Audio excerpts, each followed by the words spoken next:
الحمد لله رب العالمين. أشهد أن لا إله إلا الله وحده لا شريك له، وأشهد أن سيدنا وسندنا وإمامنا وشفيعنا ومولانا محمدا عبده ورسوله. قال الله تبارك وتعالى في القرآن الكريم: أعوذ بالله من الشيطان الرجيم، بسم الله الرحمن الرحيم. شهر رمضان الذي أنزل فيه القرآن هدى للناس وبينات من الهدى والفرقان. صدق الله العلي العظيم. وقال النبي صلى الله عليه وسلم: من قام رمضان إيمانا واحتسابا غفر له ما تقدم من ذنبه، أو كما قال النبي صلى الله عليه وسلم. محترم بزرگوں اور عزیز ساتھیوں، رمضان المبارک کا مہینہ چل رہا ہے اور اس مہینے کا رحمت والا عشرہ مکمل ہو گیا اور مغفرت والا عشرہ شروع ہو چکا ہے. مغفرت والے عشرے میں ہمیں زیادہ سے زیادہ استغفار پڑھنے کی اور اللہ رب العزت سے اپنے گناہوں کی معافی مانگنے کی کوشش کرنی چاہیے. رمضان کا مہینہ قرآن کا مہینہ ہے. اللہ رب العزت نے اس مہینے میں قرآن کریم کو نازل کیا. چنانچہ قرآن کریم میں اللہ رب العزت نے فرمایا: شہر رمضان الذی انزل فیہ القرآن، کہ رمضان کا مہینہ وہ مبارک مہینہ ہے کہ جس میں ہم نے قرآن کو نازل کیا. اور قرآن کریم ایک ایسی بابرکت کتاب ہے کہ جس کے پڑھنے پر اللہ رب العزت نے بے شمار نیکیوں کا وعدہ فرمایا ہے. چنانچہ حدیث شریف کے اندر آتا ہے کہ جس شخص نے الف لام میم پڑھا اس کے لیے 30 نیکیاں ہیں. اللہ کے نبی نے فرمایا: میں نہیں کہتا کہ الف لام میم پورا ایک حرف ہے، بلکہ الف ایک حرف ہے، لام ایک حرف ہے، میم ایک حرف ہے. تو 3 حرف ہو گئے. 3 حرف کے پڑھنے پر اللہ تعالیٰ 30 نیکیاں عطا کرتا ہے. اور یہ نیکیوں کو دینے کا وعدہ غیر رمضان کا ہے. رمضان میں چونکہ نیکیوں کا بھاؤ اور نیکیوں کا ریٹ بڑھا دیا جاتا ہے، اس لیے اگر کوئی آدمی رمضان میں قرآن شریف کی تلاوت کرے گا تو نیکیوں کے اندر کئی 100 گنا تک اضافہ ہوتا چلا جائے گا. اس لیے اس مبارک مہینے میں تلاوت کا خاص طور سے اہتمام کرنا چاہیے. رسول اللہ صلی اللہ علیہ وسلم پورے سال قرآن شریف پڑھا کرتے تھے، لیکن رمضان المبارک میں آپ کا تلاوت کرنے کا معمول پہلے سے بڑھ جایا کرتا تھا. چنانچہ حضرت جبرائیل علیہ السلام کے ساتھ آپ قرآن کریم کا دور کیا کرتے تھے. اور پھر یہی صحابہ کرام کا بھی معمول تھا کہ صحابہ کرام میں رمضان کے مبارک مہینے میں قرآن کریم کی کثرت سے تلاوت کیا کرتے تھے. اور پھر وہی تابعین، تبی تابعین، اور اس کے بعد سلف صالحین اور اولیاء اللہ کا دور کہ رمضان کے مہینے میں ان کے حالات یہ ہوتے تھے کہ قرآن کے علاوہ ان کو کچھ اور نہیں سوجتا تھا، صرف قرآن کریم کی تلاوت ہی ہوتی تھی. چنانچہ امام اعظم ابو حنیفہ رحمۃ اللہ علیہ کے بارے میں نقل کیا گیا کہ حضرت رمضان میں 63 قرآن کریم مکمل کیا کرتے تھے. حضرت رمضان میں 63 قرآن کریم، ایک قرآن کریم دن میں، ایک قرآن کریم رات میں، اور پھر روزانہ حضرت کا معمول یہ تھا کہ 3 پارے تراویح کے اندر سننے کا معمول تھا، تو اس طریقے سے 3 قرآن تراویح کے اندر ان کے ہوتے تھے، 60 قرآن صبح شام کے رمضان کے مہینے میں ہوتے تھے، پورے مہینے میں 63 قرآن کریم حضرت مکمل کیا کرتے تھے۔ اب اگر آپ دیکھیں کہ اگر کوئی آدمی 20 منٹ کے اندر 1 پارہ پڑھے گا تو وہ 30 پارے کتنے منٹ کے اندر اور کتنے گھنٹے میں مکمل کرے گا؟ پتہ یہ چلا کہ حضرت کا معمول یہ تھا کہ صبح سے لے کر شام تک اور شام سے لے کر رات اور صبح تک قرآن کریم پڑھنے کا ہی معمول لیتا تھا، تبھی 63 قرآن کریم حضرت مکمل کیا کرتے تھے۔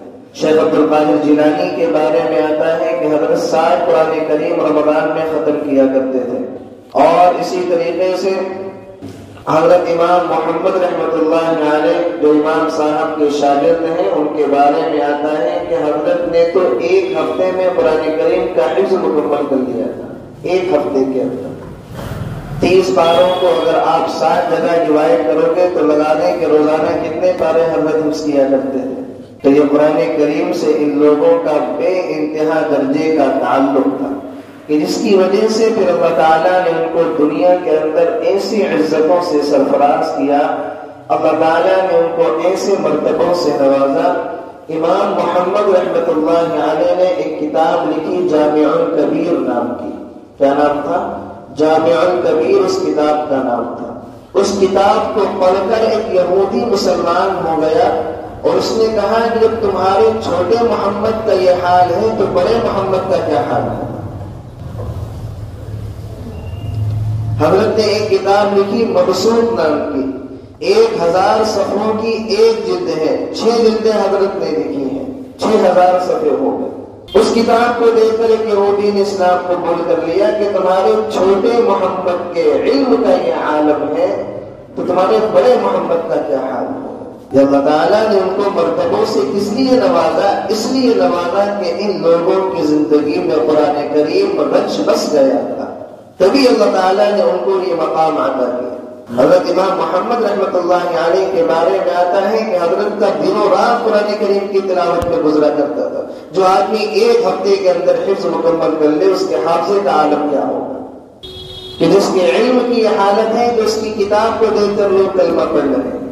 تو رمضان کا مہینہ قرآن کا مہینہ، اس مہینے میں زیادہ سے زیادہ قرآن کریم کی تلاوت کا اہتمام رکھنا چاہیے۔ ہم لوگ قرآن کریم کو نہیں پڑھتے، اس لیے ہمیں قرآن کریم کے انوارات اور اس کی برکات کا اندازہ نہیں ہے، ورنہ جن لوگوں نے قرآن کریم کو پڑھا ہے اور جن کا قرآن کریم کو پڑھنے کا معمول ہے ان کو پتہ ہے کہ قرآن کریم کے پڑھنے سے اللہ تعالیٰ کس طرح کی برکات کو نازل کیا کرتا ہے۔ ہم پڑھتے نہیں تو ہمیں محسوس بھی نہیں ہوتا، اگر پڑھیں گے تو پھر محسوس بھی ہوگا۔ تو اس لیے اللہ تعالیٰ نے ہمیں اتنا مبارک مہینہ عطا کیا ہے، اور اس مبارک مہینے کا ایک عشرہ بھی مکمل ہو گیا۔ اب یہ 2 عشرے ہمارے پاس بچے ہیں، ہمیں اس کو قیمتی بنانے کی کوشش کرنی چاہیے۔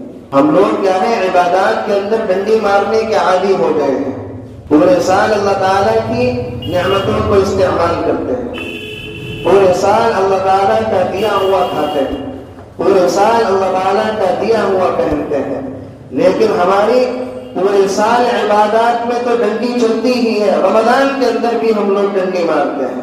شروع کے ہفتے میں مسجدوں کی رونق کچھ اور ہوتی ہے، اور جیسے جیسے رمضان کے دن بڑھتے جاتے ہیں پھر ویسے ویسے نمازیوں کی تعداد بھی گھٹتی جاتی ہے۔ آپ خود دیکھ لیں، اندازہ کر لیں، رمضان کا جب پہلا دن ہوگا تو فجر کی نماز کے اندر مسجد میں دل رکھنے کی جگہ نہیں ہوگی، دوسرا دن ہوگا تو یہی حالت ہوگی، تیسرا دن ہوگا تو یہی حالت ہوگی، جہاں 1 ہفتہ گزرا صفیں خالی ہونا شروع ہو جاتی ہیں۔ آپ ہر مسجد کا یہ اندازہ کر کے دیکھیں، شروع کے عشرے کے اندر خوب قرآن کریم کی تلاوت کریں گے، خوب تراویح کا اہتمام کریں گے۔ جہاں قرآن کریم مکمل ہوا اور جہاں اپنا تراویح کے اندر قرآن کریم کو پورا کیا تو بس ایک دم بالکل ہاتھ صاف کر دیتے ہیں کہ ہم اپنے ساری ذمہ داریوں کو کیا ہے ادا کرتے ہیں۔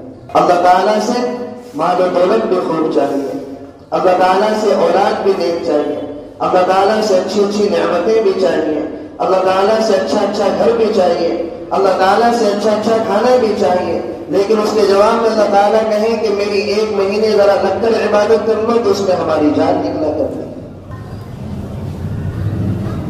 یہی حال ہمارا تراویحوں کا ہے کہ جہاں 5 دن کا 10 دن کا 12 دن کا قرآن کریم سنا، اس کے بعد پھر تراویح کی طرف پلٹ کر ہم لوگ نہیں لوٹتے، بس سمجھتے ہیں کہ ہم نے کیا ہے حق ادا کر دیا۔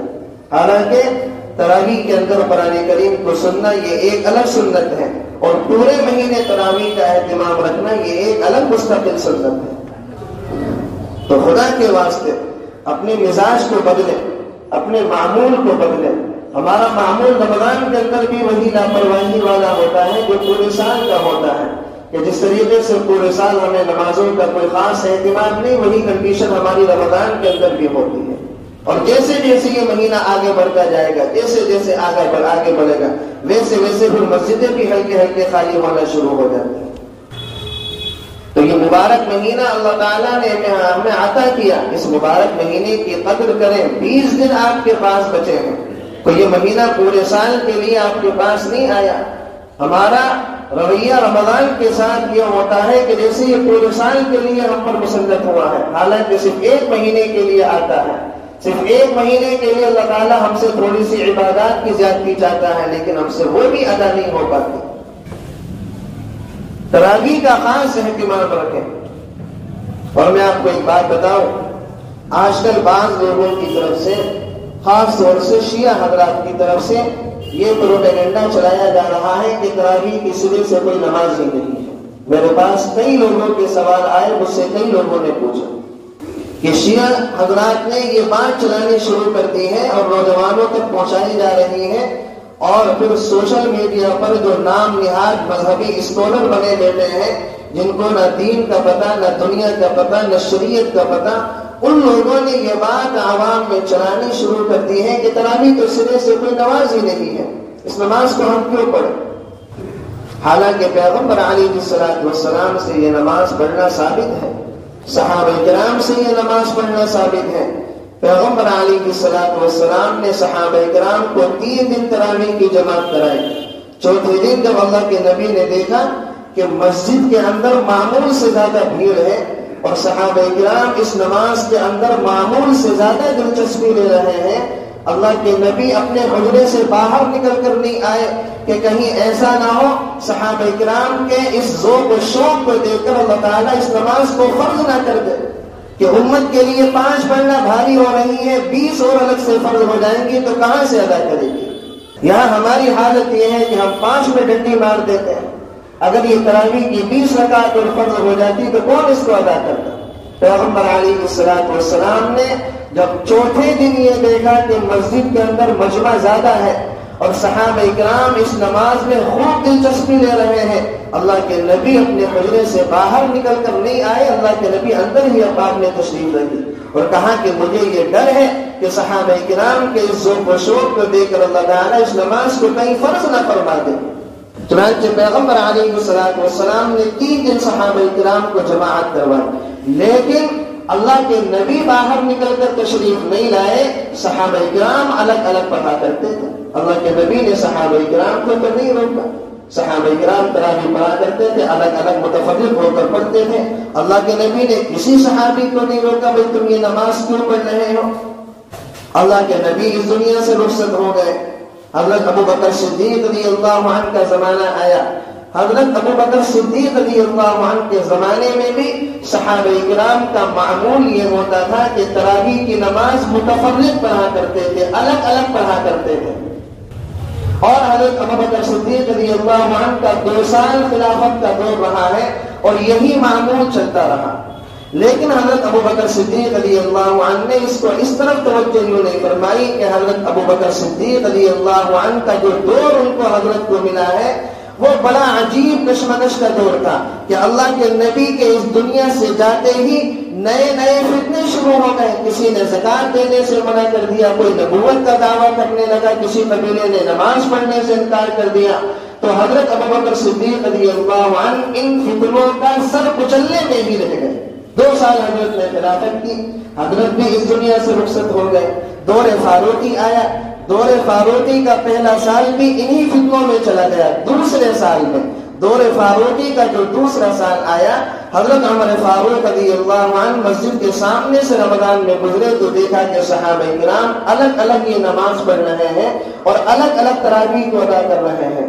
حضرت عمر فاروق رضی اللہ عنہ نے تمام صحابہ کرام کو اکٹھا کیا اور قاری قرآن پیغمبر علیہ السلام کے صحابہ میں سب سے بڑے قاری حضرت ابی ابن کعب رضی اللہ عنہ کو امام بنایا، کہا کہ ان سب کو تراویح کی نماز پڑھاؤ، اور سارے صحابہ نے حضرت ابی ابن کعب رضی اللہ عنہ کے پیچھے تراویح کی نماز ادا کری۔ اس وقت صحابہ میں حضرت عثمان غنی موجود ہیں، اس وقت صحابہ میں حضرت علی موجود ہیں، اس وقت صحابہ میں حضرت خالد ابن ولید موجود ہیں، حضرت سعد ابن ابی وقاص موجود ہیں، حضرت ابن عباس موجود ہیں، حضرت عبداللہ ابن زبیر موجود ہیں۔ یہ بڑے بڑے چوٹی کے صحابہ، 10 مبشرہ اس وقت صحابہ کرام میں موجود ہیں۔ کسی صحابی نے نہیں کہا کہ آپ یہ کیا کر رہے ہیں، اس لیے کہ وہ خطرہ ختم ہو گیا تھا جو اللہ کے نبی کو تھا کہ اگر میں نے اس تراویح کو روزانہ پڑھنا شروع کیا تو صحابہ کرام کے ذوق اور شوق کو دیکھ کر اللہ تعالیٰ فرض فرما دے گا۔ اللہ کے نبی دنیا سے رخصت ہو گئے، شریعت مکمل ہو گئی، اب کسی چیز کو فرض نہیں ہونا تھا، اب کوئی چیز فرض نہیں ہو سکتی تھی۔ اب حضرت عمر فاروق رضی اللہ عنہ نے صحابہ کرام سے کہا کہ اب تم ایک امام کے پیچھے تراویح کی نماز پڑھو، اور یہ بڑے بڑے چوٹی کے صحابہ موجود ہیں، سب نے تراویح کی نماز کو پڑھا، ایک امام کے پیچھے پڑھا۔ کسی ایک صحابی کی زندگی کا بھی یہ قول نہیں ملتا، یہ عمل نہیں ملتا کہ اس نے اس عمل کی مخالفت کی ہو کہ عمر نے یہ کام جاری کر دیا۔ 1.25 لاکھ صحابہ کرام موجود ہیں، کسی ایک صحابی نے بھی اس قول کی مخالفت نہیں کری۔ اور صحابہ کرام کون تھے؟ یہ صحابہ کرام وہ تھے کہ حضرت عمر فاروق رضی اللہ عنہ جب خلیفہ بنے ہیں، خلیفہ بنتے ہی منبر پر چڑھے اور کہا کہ اگر میں سیرت نبوی اور سیرت صدیق کے مطابق فیصلہ کروں گا تو تم میری بات کو ماننا، اور اگر میں سیرت نبوی اور سیرت صدیق کے مطابق فیصلہ نہیں کروں گا تو تم کیا کرو گے؟ مجمع خاموش بیٹھا ہوا ہے۔ دوسری مرتبہ یہ اعلان کیا، مجمع میں سے ایک نوجوان اٹھا، ہاتھ میں ننگی تلوار لہرا کر کہا کہ پھر تمہارے اور ہمارے درمیان میں یہ تلوار فیصلہ کرے گی، یہ تلوار فیصلہ کرے گی۔ حضرت عمر فاروق رضی اللہ عنہ نے کہا جس عوام میں یہ جرات موجود ہوگی وہ عوام کبھی بھی گمراہ نہیں ہو سکتی۔ حضرت عمر فاروق رضی اللہ عنہ منبر پر خطبہ دینے کے لیے کھڑے ہوئے، فرمایا اسمعوا واطیعوا، میری بات کو سنو اور اس پر عمل کرو۔ ایک آدمی کھڑا ہوا، کہا کہ نہ آپ کی بات کو سنیں گے نہ آپ کی بات پر عمل کریں گے، پہلے اس بات کا ہمیں جواب چاہیے، مال غنیمت میں سے ہر آدمی کو ایک چادر ملی ہے، آپ کے جسم پر 2 چادریں کیوں ہیں؟ کس سے سوال ہو رہا ہے؟ 40 لاکھ مربع میل کے حکمراں سے سوال ہو رہا ہے۔ کون سوال کر رہا ہے؟ صحابی رسول سوال کر رہے ہیں۔ بات بعد میں سنی جائے گی عمر، جواب یہ چاہیے آپ کے جسم پر 2 چادریں کیوں ہیں؟ ہر ایک کو تو ایک چادر ملی ہے۔ حضرت عمر فاروق رضی اللہ عنہ نے اپنے بیٹے عبداللہ ابن عمر کو بلایا، کہا کہ جواب دو۔ عبداللہ ابن عمر نے کہا ایک چادر میرے باپ کی ہے، دوسری چادر میری خود کی ہے، میں نے خود اپنے باپ کو چادر عطا کی ہے۔ لوگوں نے کہا اب آپ کی بات کو سنیں گے بھی، عمل بھی کریں گے، فرمائے آپ کیا کہتے ہیں؟ یہ صحابہ کرام کی جرات۔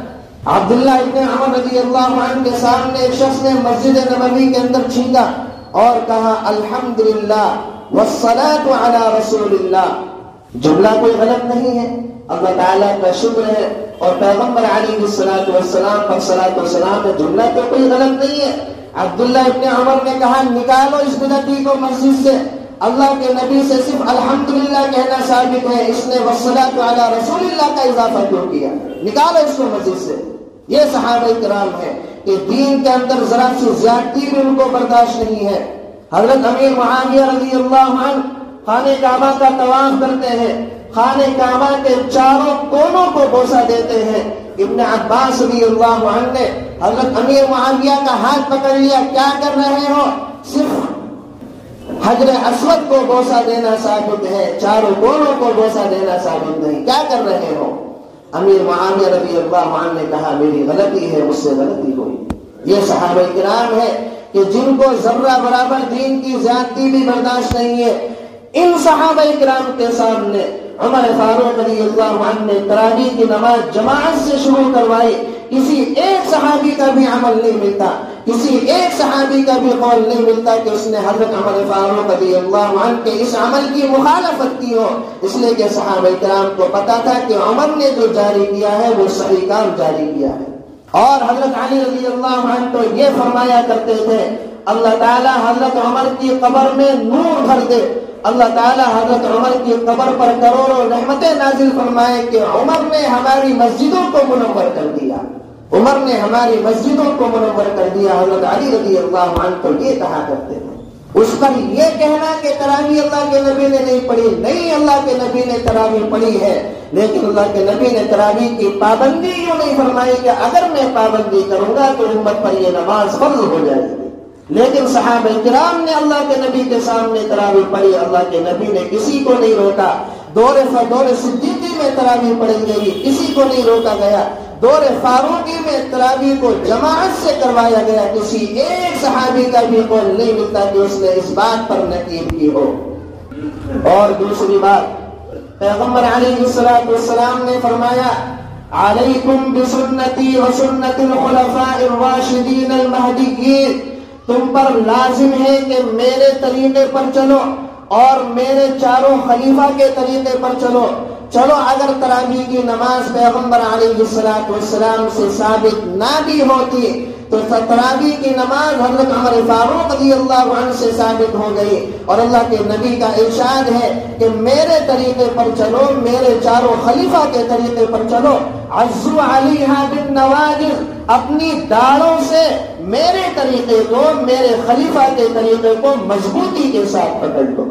تو تراویح اجماع صحابہ سے ثابت ہو گئی کہ 1.25 لاکھ صحابہ کرام کا تراویح کے معاملے پر اجماع ہے. کسی ایک صحابی کی طرف سے بھی اس کے بارے میں رد منقول نہیں ہے. تو تراویح تو صحابہ کرام کے اجماع سے بھی ثابت ہو گئی. اور آگے سنیں، پیغمبر علیہ السلام نے فرمایا میری امت کبھی بھی گمراہی پر جمع نہیں ہو سکتی، ایک سیکنڈ کے لیے بھی میری امت تراویح پر میری امت جو گمراہی پر جمع نہیں ہو سکتی. پیغمبر علیہ السلام کے زمانے سے لے کر آج تک 1400 سال سے تراویح پڑھی جا رہی ہے، آج تک تراویح پڑھی جا رہی ہے. کیا آپ یہ کہنا چاہتے ہیں کہ امت جو ہے گمراہی پر جمع رہی ہے؟ نہیں، پیغمبر علیہ السلام نے فرما دیا میری امت ایک سیکنڈ کے لیے بھی گمراہی پر جمع نہیں ہو سکتی. تو تراویح اجماع امت سے ثابت ہے، تراویح اجماع امت سے ثابت ہے. اب شیعہ حضرات کا یہ کہنا کہ جی یہ کام تو عمر فاروق نے جاری کروا دیا تھا، ٹھیک ہے، عمر فاروق نے لوگوں کو جماعت کے ساتھ جوڑ دیا تھا، ایک امام کے پیچھے جوڑ دیا تھا، تو بعد میں تو حضرت علی رضی اللہ عنہ کو خلافت ملی تھی، حضرت علی رضی اللہ عنہ کو اللہ تعالیٰ نے حکومت دی تھی. اگر حضرت علی رضی اللہ عنہ کو یہ بات پتا تھی کہ عمر نے یہ کام غلط کیا ہے تو حضرت علی اس کام کو بند کرواتے. حضرت علی رضی اللہ عنہ نے اس کام کو بند کیوں نہیں کروایا؟ پتہ یہ چلا کہ حضرت علی رضی اللہ عنہ کو بھی پتا تھا کہ عمر نے جو کام جاری کیا ہے بالکل صحیح جاری کیا ہے. لہذا تراویح کی نماز نبی اکرم صلی اللہ علیہ وسلم سے ثابت، اجماع صحابہ سے ثابت ہے، اجماع امت سے ثابت ہے. اور جو لوگ تراویح کا انکار کرتے ہیں خدا کی قسم وہ ضال ہے، خدا کی قسم وہ گمراہ ہے. اللہ تعالیٰ سے دعا ہے کہنے سننے سے زیادہ عمل کرنے کی توفیق نصیب فرمائے اور ہم سب کو رمضان کے اندر تراویح کا اہتمام کرنے کی توفیق عطا فرمائے. وآخر دعوانا ان الحمد للہ رب العالمین.